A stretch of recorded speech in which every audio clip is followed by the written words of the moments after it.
Kita katakan secara dalil dari Al-Quran dan hadis yang mengatakan tauhid ada 3, memang nggak ada. Kita katakan secara dalil dari Al-Quran dan hadis yang mengatakan tauhid ada 3, memang nggak ada. Demikian juga tatkala tauhid dibagi menjadi 3, memang tidak ada dalilnya. Tidak ada dalilnya. Makanya saya ingatkan kepada antum juga dan kepada semuanya bahwa agama Islam agama ilmu, agama dalil, bukan ra'yu, bukan pendapat, bukan perasaan, bukan kata syekh, bukan kata ustadz, bukan kata guru, bukan kata imam, bukan. Dalil.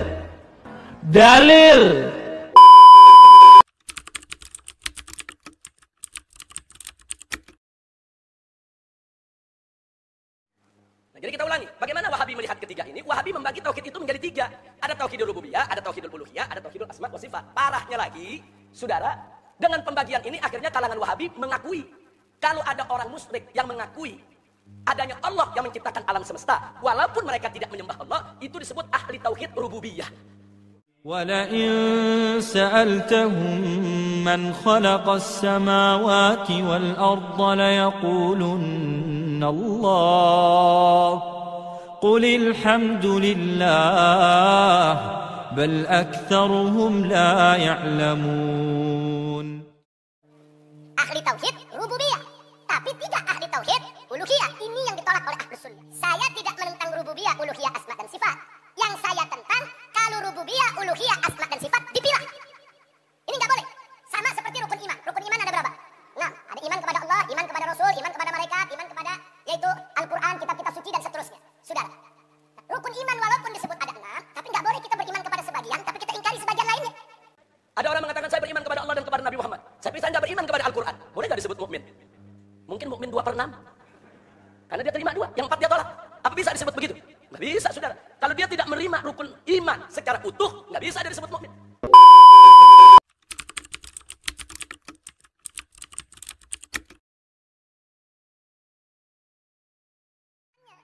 Batal imannya kalau satu saja rukun tidak terima. Batal Islamnya kalau satu aja rukun Islam dia tidak terima. Begitu juga tauhid. Batal tauhidnya kalau satu aja ada unsur ini dia tidak terima.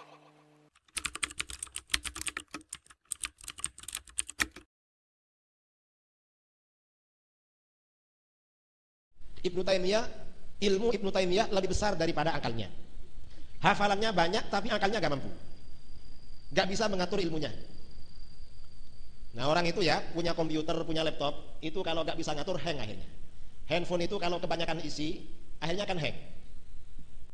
Nah termasuk ini apa?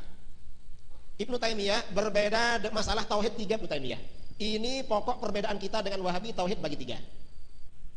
Nah, apa tauhid rububiyah? Pertama, tauhid rububiyah yaitu pengakuan bahwa yang menciptakan, memiliki dan mengatur langit, bumi serta seluruh isinya adalah Allah.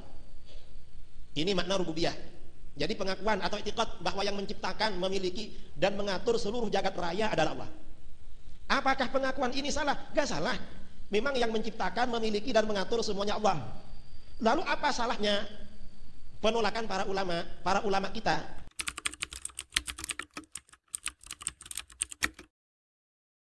Menurut Ibnu Taimiyah, tauhid rububiyah ini telah diyakini oleh semua orang, baik orang-orang musyrik maupun orang-orang mukmin. Ini gak benar. Karena orang musyrik gak mengakui tauhid rububiyah. Menurut Wahabi, semua umat manusia, yang Islam, yang kafir, Yahudi, Nasoro, Kristen, Hindu, Konghucu, beriktikad dengan tauhid rububiyah.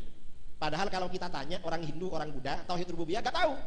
وَلَئِن سَأَلْتَهُم مَّنْ خَلَقَ السَّمَاوَاتِ وَالْأَرْضَ لَيَقُولُنَّ اللَّهُ قُلِ الْحَمْدُ لِلَّهِ بَلْ أَكْثَرُهُمْ لَا يَعْلَمُونَ.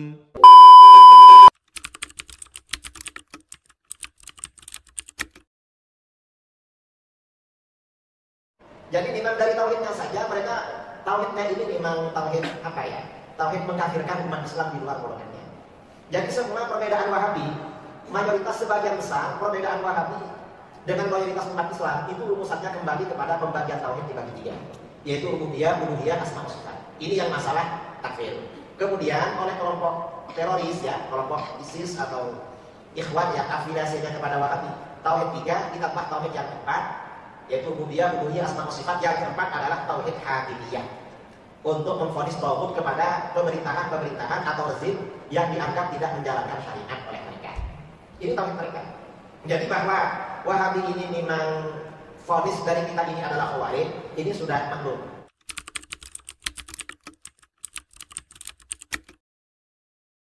Syekhul Islam Ibn Taimiyah menjelaskan di dalam kitab Mawsu'atul Ijma' beliau, sebagaimana Imam Ahmad Ibn Hanbal rahimahullah juga mengajarkan. Imam Ahmad adalah salah seorang di antara imam mazhab yang 4. Dan ini juga tidak berselisih dan tidak berbeda dengan satupun di antara imam mazhab yang lainnya. Imam Abu Hanifah, Imam Malik bin Anas, dan Imam Syafi'i. Tidak berbeda tentang tauhid yang disebutkan berikut ini. Walaupun zaman Nabi tidak ada penyebutan nama-nama tauhid ini, hadirnya nama-nama tauhid ini adalah di kalangan salafus saleh daripada umat saja. Apa dia? Seseorang dikatakan ahli tauhid jika dia mentauhidkan Allah dalam 3 hal berikut ini. Maka dia disebut dengan ahli tauhid. Tentu saja mentauhidkan Allah dalam 3 hal ini tidak mensyirikkan Allah di salah satu lawan yang 3 ini. Tauhid yang telah diumumkan oleh para ulama ahlus sunnah wal jamaah. Dan ini kita tidak mengatakan ini akan berbeda dengan akidah yang ada pada akidah Asy'ariyah. Kita tidak katakan adanya perbedaan karena ini sifatnya bukan masalah yang perlu untuk diperselisihkan. Karena hanya penyebutan nama yang berbeda, tetapi nanti substansinya ketemu.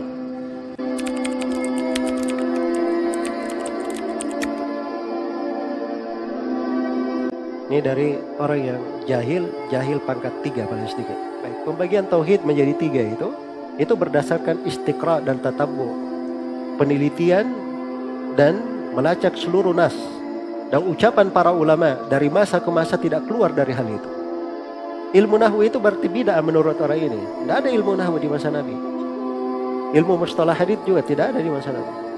Ilmu ushul fikih juga tidak ada di masa Nabi. Kenapa ada buku-bukunya? Ya, itu semuanya ada dasarnya. Ilmu nahwu itu dari mana? Itu bahasa Arab, Al-Quran, hadits Nabi, itu dijadikan sebagai pedoman sehingga lahirlah kaidah-kaidah nahwu tersebut. Sekarang sebenarnya yang perlu ditanyakan, kenapa ada orang-orang yang sesak nafasnya kalau dengar pembagian tauhid menjadi 3? Itu yang perlu ditanyakan sebenarnya. Karena itu merinci bagaimana tauhidnya para nabi dan para rasul. Merinci bagaimana jalan beragama yang benar. Maka dengan rincian tauhid itu tersingkap bidah-bidah mereka, kesyirikan-kesyirikan yang mereka lakukan, atau sebagian dari kemungkaran-kemungkaran yang mereka jatuh di dalamnya. Jelas ya? Karena mereka anggap mereka dipukul berat dari situ, mereka harus serang. Tapi serangnya membabi buta namanya. Ya, lebih cerdas lagi menyerang. Jelas ya? Nah, ini tidak benar ya gaya-gaya seperti ini. Seorang kalau ingin hal yang baik dalam beragama, seorang berbicara dengan dalil. Dan dia bawakan siapa dari ulama yang mendahuluinya. Siapa dari para imam yang mendahuluinya. Ya, para ulama yang berbicara tentang pembagian tauhid ini bukan ulama sekarang, sebelumnya, itu dari masa dahulu. Ya. Bahwasanya para ulama membagi tauhid menjadi 3, yaitu tauhid rububiyah, tauhid al-uluhiyah, tauhid asma wa sifat. Itu sebenarnya dalam rangka untuk memudahkan penjelasan. Karena tauhid asalnya datang secara tergabungkan. Tidak ada namanya pembagian tauhid. Tauhid datang secara berkumpul, tersatukan. Yang membagi tauhid siapa? Yang bagi tauhid adalah manusia itu sendiri, orang-orang musyrikin yang menyimpang. Oleh karenanya, tatkala Nabi Adam alaihissalam diutus dengan tauhid, tidak ada pembagian tauhid karena semua orang bertauhid kepada Allah Subhanahu wa taala. Berjalan 10 kurun, setelah 10 kurun baru mulai timbul kesyirikan. Timbul orang-orang yang mereka percaya adanya Tuhan, adanya Allah Subhanahu wa taala, Allah sebagai pencipta, Allah sebagai pemberi rezeki, namun mereka beribadah kepada selain Allah, menjadikan selain Allah sebagai perantara antara mereka dengan Allah, sehingga mereka terjerumus dalam kesyirikan dalam tauhid al-uluhiyah. Dari sini timbullah syariat membagi tauhid dalam rangka untuk menjelaskan mana poin yang keliru, mana poin yang keliru. Jadi maksud saya, bagian tauhid itu datang secara otomatis karena terjadi kerusakan yang terjadi, karena timbulnya kerusakan dalam sebagian poin daripada tauhid. Sebenarnya kalau tidak ada penyimpangan, tidak perlu pembagian tauhid. Karena tauhid datang bukan untuk dibagi-bagi, tapi dia datang dalam satu kesatuan. Kapan terjadi pembagian tauhid? Tatkala timbul penyimpangan dalam sebagian kondisi dari tauhid. Oleh karenanya datanglah syariat untuk menjelaskan mana yang salah dan mana yang benar dari kondisi orang-orang yang menyimpang tersebut. Oleh karena Allah Subhanahu wa taala berfirman, "Wa ma yu'minu aktsaruhum billahi illa wa hum musyrikun." Tidaklah mereka beriman kepada Allah kecuali mereka berbuat kesyirikan. Kalau antum buka buku tafsir tentang ayat ini di akhir dari surat Yusuf, apa iman mereka? Kenapa Allah mengatakan mereka beriman dan kenapa Allah mengatakan mereka syirik? Allah menggabungkan antara iman dengan syirik. Kata Allah, tidaklah mereka beriman kecuali mereka melakukan apa? Kesyirikan. Tidaklah mereka bertauhid kecuali mereka syirik. Berarti ada tauhid yang benar, ada tauhid yang keliru. Timbullah pembagian. Kenapa? Karena ada yang salah dalam praktek tauhid. Harusnya tauhid satu kesatuan, nggak boleh ada yang syirik dalam satu poin tauhid pun. Yang melakukan penyimpangan, yang melakukan pembagian siapa? Manusia yang melakukan kesyirikan. Iman mereka, kita baca dalam buku tafsir, para salaf menafsirkan iman mereka adalah mereka berkata, Tuhan kami adalah Allah, pencipta kami adalah Allah, sebagaimana firman Allah, "Wa la in sa'altahum man khalaqas samawati wal ard la yaquluna Allah." Kalau engkau bertanya kepada mereka, siapakah pencipta langit dan bumi? Mereka akan menjawab, pencipta kami adalah Allah. Memberi rezeki adalah Allah Subhanahu wa taala. Kesyirikan mereka menyembah kepada berhala. Dari sini ternyata Allah tetapkan iman bagi mereka, Allah tetapkan tauhid bagi mereka, dan Allah tetapkan syirik. Nah, tauhid mereka ini yang mana? Ternyata dijelaskan oleh para ulama. Tauhid mereka adalah dari sisi rububiyah. Adapun syirik mereka dari sisi tauhid uluhiyah. Jadi pembagian tersebut datang secara otomatis dalam rangka untuk mengobati, memperbaiki penyimpangan yang dilakukan oleh masyarakat. Asalnya tauhid tidak perlu dibagi-bagi. Datangnya pembagian tersebut karena apa? Karena manusia yang telah membagi. Seharusnya manusia mengamalkan tauhid secara utuh, ternyata mereka mengamalkan tauhid secara separuh-separuh. Paham?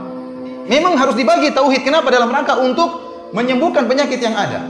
Dari sini para ulama beristihad, kemudian bagi tauhid menjadi beberapa bagian. Ada yang bagi tauhid menjadi dua.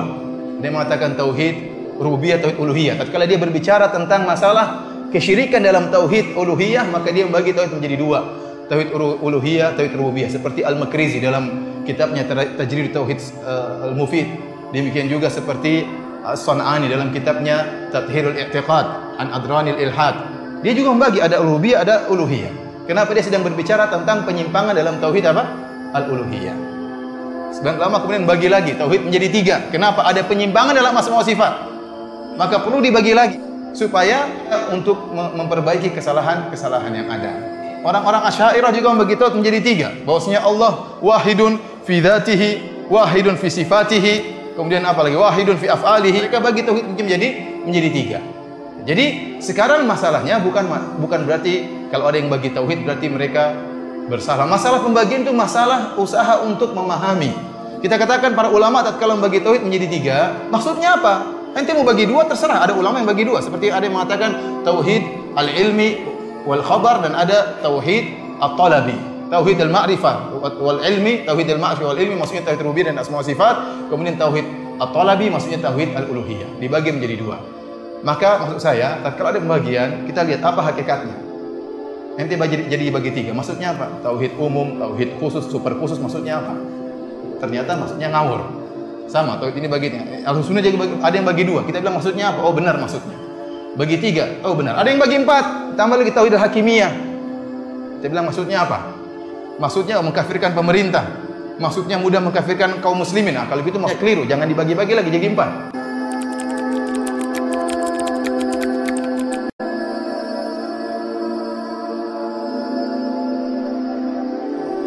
Jadi maksud saya pembagian itu hanyalah sarana untuk memperbaiki penyimpangan yang ada. Ya.